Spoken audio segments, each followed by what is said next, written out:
Cred că întrebarea cea mai frecventă atunci când primești diagnosticul de diabet zaharat, tip 1 sau tip 2, este: bine, și eu de acum ce am voie să mănânc?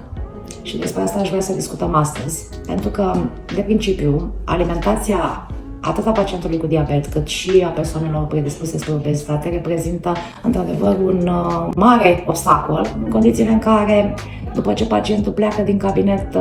el se întoarce la viața lui de zi cu zi. Și este important că atunci când conștientizează și acceptă această boală cu care trebuie să meargă de acum tot restul vieții de mână,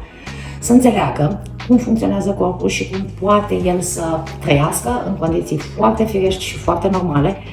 mâncând, ca și până acum, însă cu niște mici reguli de care trebuie să țină cont.